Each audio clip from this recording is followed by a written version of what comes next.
Hello, everyone, and welcome to today's podcast. In this podcast, we will discuss about cytokines, their role in health, their role in immunology, and their role in disease. And I'll cover it with my host. Say hi. Hi everyone. Hi Steve. Thank you and welcome to today's discussion. Cool. So, one of the fascinating discoveries in immunology was the topic of cytokines and their role in immunity, immunobiology, disease, and up to now, therapy. So we'll provide an overview of cytokines. Joshua, how would you define cytokines within your own terms?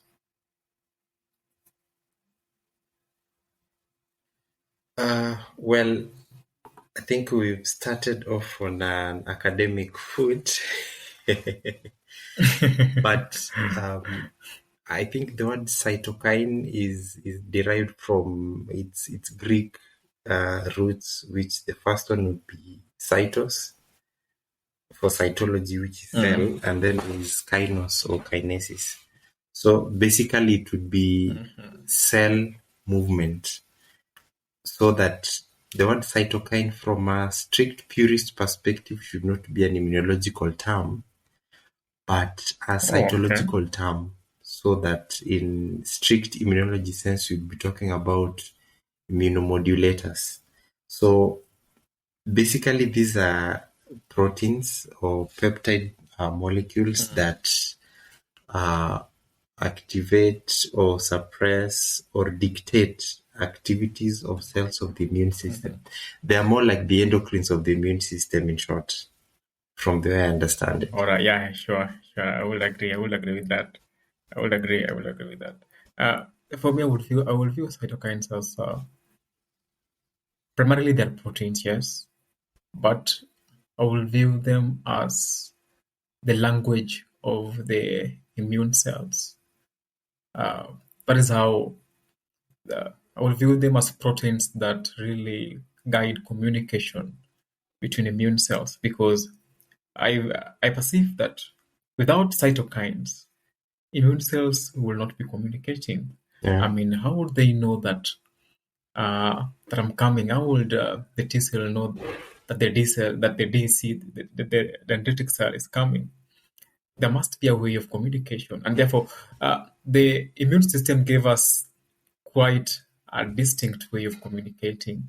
That look, guys, it's okay, we will do this, but we'll be Yeah. communicating to you through cytokines.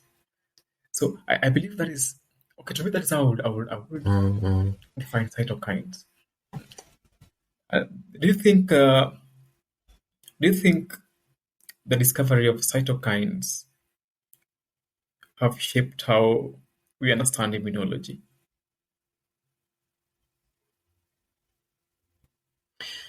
Yes, of course, I think so, because without cytokines, we wouldn't really appreciate how cells of the immune system work. How, for example, an inflammatory response happens, the physiology, pathophysiology of it. And Oh, again, I think the discovery of cytokines may have come after an understanding that cells need external signaling mechanism to communicate with each other, and mm, these mechanisms will dictate their trafficking, whether they're going to be homed in a particular area or they have to move in a particular area, mm, and their own activity within that area mm, where they're mm, going to reside. So much so that I think it's also important that we mention that cytokines actually act on the surface of the cell rather than on the inside. And I think these are some of the differences that makes them distinct from certain hormones like testosterone or uh-huh, progesterone based hormones, which have their signals or receptors intracellularly. So, given their peptide nature, they mm, lack the ability to mm, cross the lipid layer of the cell and have their effects on the cell surface. So, Their discovery may have, not actually may, but has had a profound effect on immunology and even immunotherapy, because there are certain cytokines that are being used as facilitators of healing mechanisms in certain infections. Certain cytokines are being targeted for the purpose of being suppressed in order for an immunotherapeutic approach to work. So their discovery has played a major role in immunology. Oh, while the subject of immunology kept continually evolving, I think those who began studying immunology were quite more uh, interested in. I think the other primary question is they had a primary question that was if immune cells can Mm, perform these functions. Uh, I yeah, think the gap that was existing is how do they actually do it? Uh, because okay, they could do it in multiple ways, but I think the question of yeah, how exactly they do it was quite interesting at that point. That was, I think, decades ago. And therefore, when they discovered that there are a set of proteins that actually guide how they do it, then I think it was the aha moment mm, of immune cell interactions. yeah. Well, I think this goes back to 1957 with the discovery of the first cytokine. By the way, they are in classes. We have interferons, we Hmm. have interleukins, we have Hmm. chemokines Yes, yes. working as cytokines, among Hmm. others, tumor necrosis factors. And interestingly, transforming growth factor is considered a cytokine, while other growth factors are not considered cytokines. But all in all, it was, I Hmm. think, interferon type 1 or interferon alpha, its discovery in suppression of viral infection was sort of a turning point in the progress of how the immune system works from an innate perspective. So, yeah, that was a light bulb moment. Oh, but wait. You mentioned something about hormones. Will you view cytokines as hormones? Well, it depends with how we want to define endocrine functions and cytokine activities. But I think one of the major difference is their size. Cytokines Mm. are very small, between 5 to 25 kilodaltons. Hormones are larger and much complex. And again, their So concentration they is will not feature. Mhm. yes. Okay. You think they will not feature? So they will not feature in anywhere where the big names like hormones are being mentioned. Well, bigness maybe in terms of size, but when it comes to function, they have their very significant role. But then again, I don't know what do you think about this. Look at something like cortisol. Yeah, it's a metabolic Mhm. hormone with a very profound role or effect on the immune system. For example, T cell population. Where would you put it? Is it a cytokine? Is it a hormone? Or is it both? That I will not consider that as a cytokine. Uh, Mm, why? Because you see, uh, why would I even not consider it as a cytokine? Because number one is a secondary molecule. Okay. How can I put this? To me, in as long as the molecule is not being secreted by an immune cell, then it mm, cannot be a cytokine. mm, Yes, in as long as its primary or its cell of origin is not an immune cell, I will not consider it a cytokine. So in that case, it will not be a cytokine. But mm. I will slightly consider cytokines as hormones. Uh, if we if we go to the abstract nature, if we go to Yeah. the abstract nature of hormones, right? because typically, without much complications, hormones are only signaling molecules. Yeah. If you bring them closer, cytokines are as well signaling molecules. In fact, the the signal strengths for cytokines, I view them as quite can be quite acute and sharp and heavier than that of what we not Yes. Yes. consider Yes. Yes. academically as hormones. I would Yes. really rate them as hormones, but that was just on a lighter note, though. Uh, Yeah. But actually, that's the second point I was coming at. The onset of action of cytokines tend to be a bit more rapid than that of hormones. Remember, hormones take about days to respond. But for cytokines, their tendency to activate or downregulate molecular activities are quite rapid. And much as the cytokines adopt certain endocrine terminologies like autocrine activities or paracrine. Look at interleukin 2, for I think example, I'm losing you in terms of produced network. by a Th cell, and the cell that is producing it has got receptors. So again, it's producing a molecule that acts on its own surface receptor. So that's more of an autocrine mechanism. Now, the word autocrine is an endocrine terminology, so much so that it would appear that there's a very fine Yeah. line between the cytokine and endocrine mechanisms. And I think to avoid confusion and to be a bit more textbook, the most accurate word would be immunomodulating agents. Okay. I love that. I think I love that. Yeah. Now, uh, let's try and handle some of these cytokines. In essence, we cannot exhaust all cytokines. These things are Yeah, many there, sure. and Yeah. up to now, there is still discovery of much more cytokines because if we look at it in this perspective, initially we only knew about type 1 and type 2 helper cells, Yeah. but now we know about type 17 helper cell, which actually has a Yes. different trajectory of cytokines. So the more we evolve with the knowledge in immunology, the more we uncover more cytokines. So we cannot exactly exhaust them. Yeah. So which Yeah. cytokines would you highly rate, for example? Which ones would you, if given a seminar to discuss?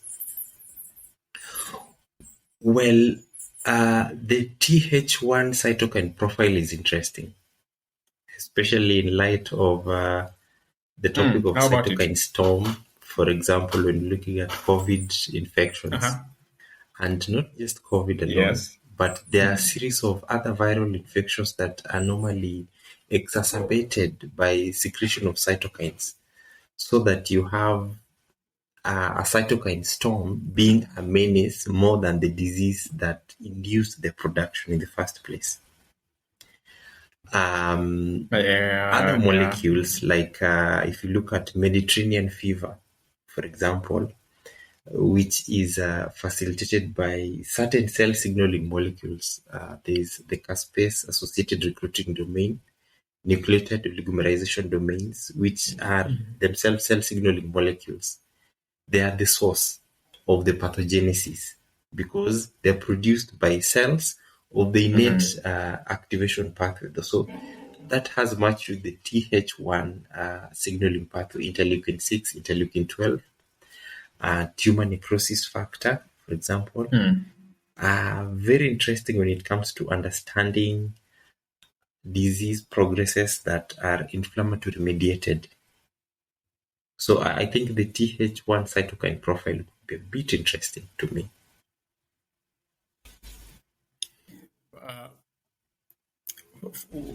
By Th1, by Th1, you heavily rely on interleukin 6. How about 12?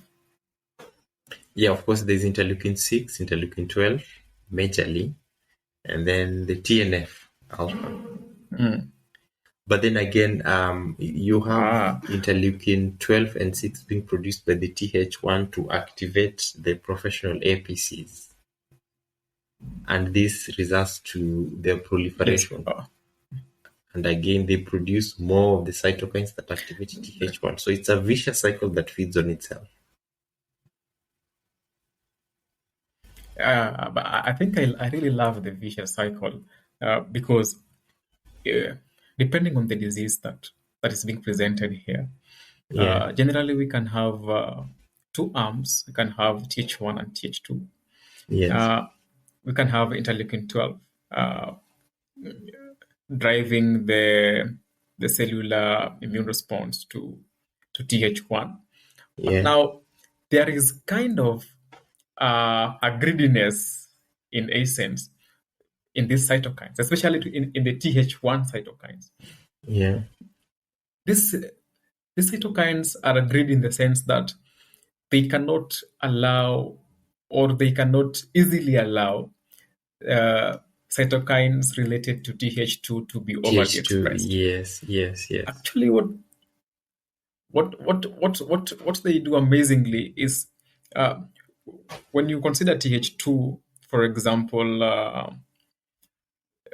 Th2 cytokines like the interleukin 4, Yeah. uh, the interleukin 12 cytokine and the entire profile for Th1 response Yeah. actually down-regulate the genes that are supposed to increase the expression of interleukin 4. Interleukin And in 4. this Yeah. way, it helps Yeah. the immune system actually it helps the immune system check balances in that when the immune response has decided that it's Th1, then Yeah. we cannot have Th2 here.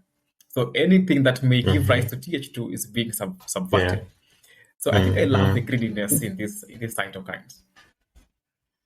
Yeah, so I think in light of interleukins, there is some kind of check and balance, some oversight in terms of Th1, Th2. But then again, I don't know how you visualize this. Depending on the Th response that comes first, then the one that would have been second would be suppressed. Because if we're Mhm. having a Th2 response preceding, then we'll have an overshoot of interleukin 4, which will ultimately suppress interleukin 12 expression so that we have a downregulation of Th1 Yes, response. that happens too. Why you can talk of Yes, Th1, Th2 down regulation. yes, yes. So yes, yes. So I think Mm. for interleukins, there's an advantage and at the same time there's a disadvantage. And at times we have immunosuppressive drugs coming Mhm. in to assist in the event that the system doesn't work properly. But then there are other kind of Mm. cytokines that seem to only be presenting us with advantage. In now we're looking at interferons, for example, interferon type 1 that suppresses viral infections. I do not know, what do you think Uh-huh. if it has a role in a cytokine storm, for example? I would not think actually. Uh, I would not think it has a role in cytokine storm based Yeah, on the cytokine milieu that we require. You see, there's a threshold for cytokine storm. For us yeah, to have cytokine storm, we must be having a huge influx of pro-inflammatory cytokines. yeah, yeah, And if we must have pro-inflammatory cytokines, then here we are majorly considering the tumor necrosis factors, yeah. and in some essence, instead of Mm, alpha, now interferon gamma. gamma. Yeah. Yes, that is how I would think of it. Okay. So, generally, if we're going to talk about the cytokine burden in, let's say, a patient of whichever disease, Mm. we would mostly attribute it to interleukins and tumor necrosis factor than any other kind of cytokine. I wouldn't really give it much to the interleukins, Yeah, the yeah, yeah, interleukins yeah. because This is, they give us the majority of the pro-inflammatory cytokines, and that yeah, is yeah, where that is where the entire burden is. the burden because others like FOXP3 are not really an issue here, and other Yeah, Tregs related those are not big issues. cytokines, yeah, even TGF, Those are transforming not growth big issues here factor, because yeah. So then yeah, the those word are I cytokine would storm consider should be those are redefined. as cool guys. Uh, To depict okay, which to that's a depict nice which one. context. Mhm.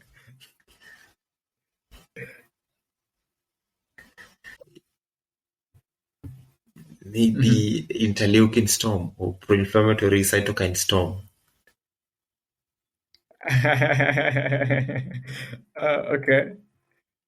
Okay. Okay. I will not restrict it much to interleukins, as much as interleukins are the major contributors here. Because if you talk about interleukins, there are certain interleukins Mm, that are actually not pro-inflammatory, uh, but there is a distinct population that is pro-inflammatory. Interleukin 1 and the likes, interleukin 6 and the likes, those are pro-inflammatory. yeah, So you will easily yeah, they will easily yeah. contribute to cytokine storm. However, Okay, there are those interleukins that okay, really don't want to be aggressive in the body. They just want to do their work. Uh, just want to control viral yeah. infections if they can. They don't really Mm, want to be a headache to the system. Those ones will not really cause cytokine storm. Yes, so I think the definition as it exists, or even the term used, cytokine storm, I think as per now it's still yeah. accurate. So let's But I think maybe we can quickly look reserve at the that role of debate. cytokines in disease. Uh-huh. Okay. Oh, so you want us to push on with the redefinition?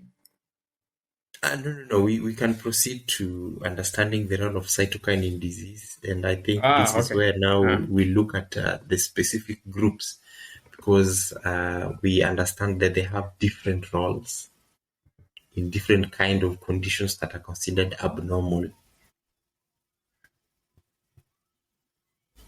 Mm, mm. So, which cohort of cytokines do you think the our system should fear? Okay, obviously, all cytokines are good for us because we want to be so diverse to address so many conditions and infections. But then sometimes they Yeah. go wrong and they harm us.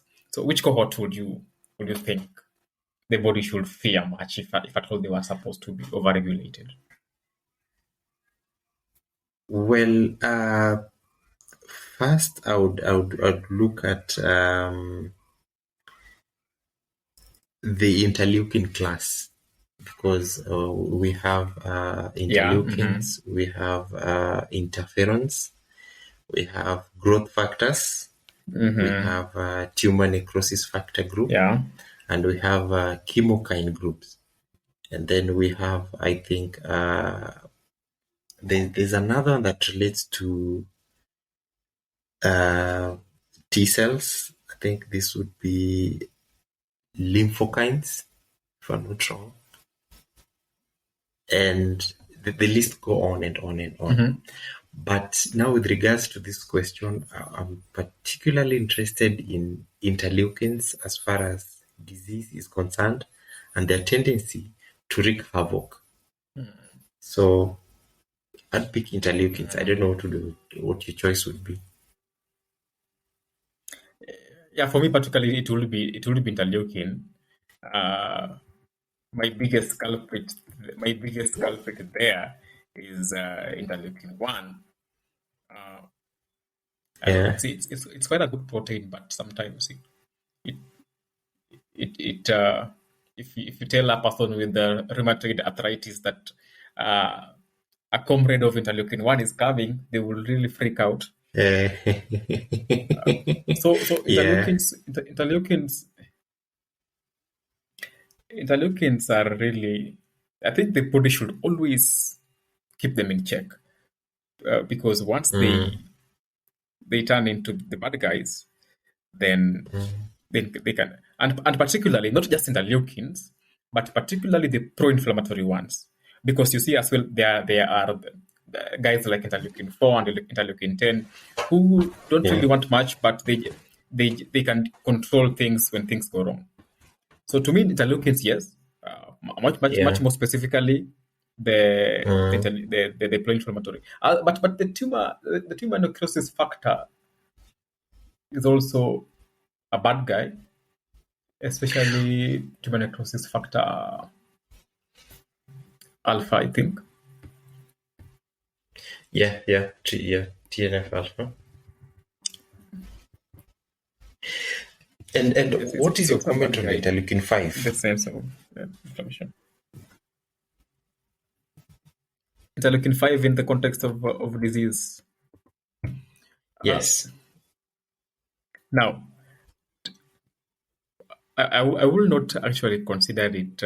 Okay, perhaps there is an otherwise knowledge, but to me, interleukins that are related to Th2, I would actually consider them Yeah. soft guys in some kind of a way. So, Mm, so to me, mm. interleukin 5, uh, I will consider. I will not much freak about it. Yeah, okay. Well, what I do see about interleukin 5, it's a good one. Yeah. But if you look at Mm. the Th2 cytokine profile and their role, then you'll see that interleukin 5 has a Mm. very big part to play in class switching from IgM or IgG to IgE, so that persons with high interleukin 5s are bound to Also, produce more allergic immunoglobulin E. response. Exactly. So it has a role to play in development of allergic Mm. disease or type 1 hypersensitivities. So here. So you mean here guys with asthma should really freak out here? And probably if that could be a point in allergy treatment or management, then a checkpoint inhibition in Mm. suppressing or masking interleukin 5 receptors could be a promising lead in providing alternatives to allergy treatments, especially type 1 hypersensitivities. Oh, but then again, uh, okay. As much as we know that people like interleukin 5 can be detrimental to severe allergic response, to me, Yeah, for us to develop therapeutics against them, we must really comprehend. Okay, we must really comprehend a thing like, okay, we know they contribute to allergic immunity response, but now to what extent? Answering the question of to what extent will really create uh, a big deal there, because once we know it contributes a yeah, significant level of damage, we can now yeah, pump in $1 billion to develop modulators against it. So, I think yeah. if we are to go that pathway, we must research to what extent. Yeah.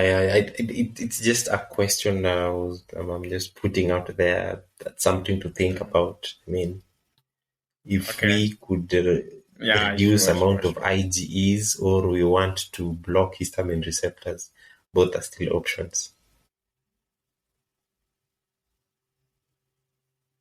Ah, cool.